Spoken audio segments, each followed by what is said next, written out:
I am also not a public speaker. So I may be reading from something. I hope that's okay.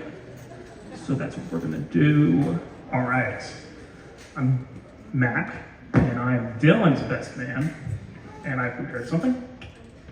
A couple days ago, a bunch of friends, Dylan, myself, went to go together to go celebrate this special occasion. And that in and of itself is not unusual. What I will tell you is unusual is the great distance people travel because of Dylan. To name a few people, there's people came from Minneapolis, deep into Texas. Someone came from Iceland. Yeah, that dude had a passport to go visit Dylan. And not only do they love you, Dylan, but the reason they did that is because they know that you would do that for them. And if you were to do that for them, then how much more are you going to do for your bride? Here's a couple of qualities about Dylan that I think brought us all here and brought Becca to Dylan.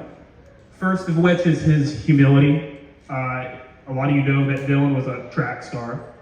He could run a mile in 4 minutes and 30 seconds. I hope that stops. He ran a mile in under 4 minutes and 30 seconds. He broke almost all the long distance records at our school. He was very competitive in state records. And you would have to coax this out of him because he won't tell you those things up front. He won't tell you how gifted and how talented he is and how hardworking he is. He won't do it. At the same time, if you are 210 pounds and you haven't ran in 5 years and you went on a run this morning, he will stick by your side the whole time and he'll say, "That was really impressive. That was really good. You did really well there." His other qualities of him is, some people might think that he's indecisive. I think the opposite. I think he is extraordinarily decisive because whenever he makes that decision, it is well thought out. It is thought out through and through. He's extraordinarily goal-oriented. It's been planned, which is why I think this is gonna last forever. The third thing, and I think this is probably the most important thing for a marriage, is he is a very good listener. I think I can speak for all of the married men here that you will be doing a lot of listening over the years. So much listening is going to be occurring. I promise, I promise, I promise. And so, he'll tell you he's not good at listening, I promise. He'll say, "No, it's something I have to work on," but that's also a part of him being really humble. I think there's few people in this room that haven't had a very deep conversation with Dylan. And usually when you've said your piece, he will come back calm, collected, and he'll give you sound advice.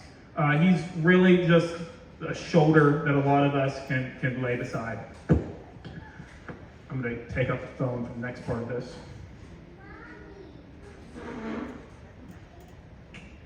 Clearly, through all these qualities of him, this runs in his family.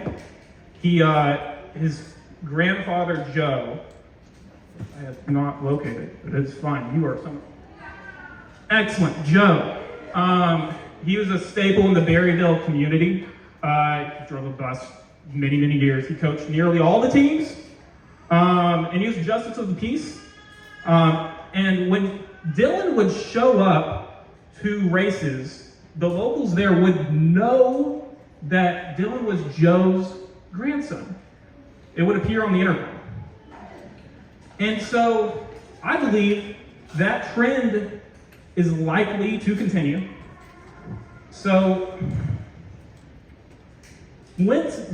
if there is, and hopefully there will be, more little Beccas and Dylans eventually, mark my words, you will know they are family, not merely by a last name, but by the content of their character.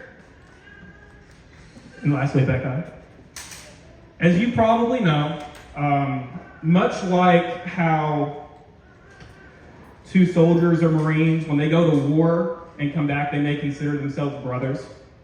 Me and Dylan have fought a lot of battles on the track, on the trails, and up the hills of Maumelle.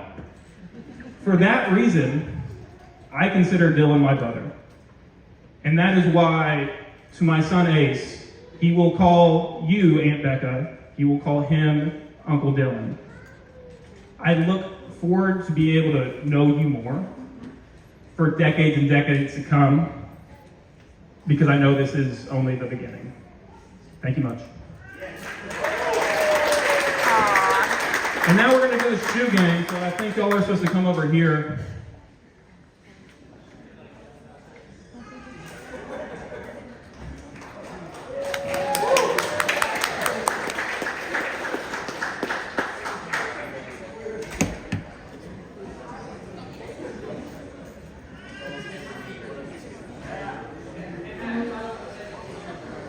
And we're going to have an impromptu speech. Here we go.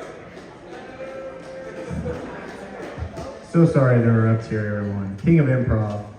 I had the honor of living with Dylan in college. He was kind of the one that convinced me to go to Harding University, where he was also the first and only 3-time conference champ in the AK. Yes, sir. The first and only, hopefully. I remember I was there at the proposal of Dylan and Becca, and we took the pictures. Asher, Carter, and I were there with the camera. And the night of the engagement, right, we're at our house. We lived in this rental house together, splitting the rent. The next morning, we wake up, and we're driving to practice, and Dylan stops his car. He was driving the car. He stops the car at a yield sign. And I was like, Dylan, what are you doing, man? He's like, man, I'm thinking about Becca. It was unreal. Becca, he is crazy about you. I'm so happy for you guys. Congratulations. I love you. And I had to say that, man. Congratulations.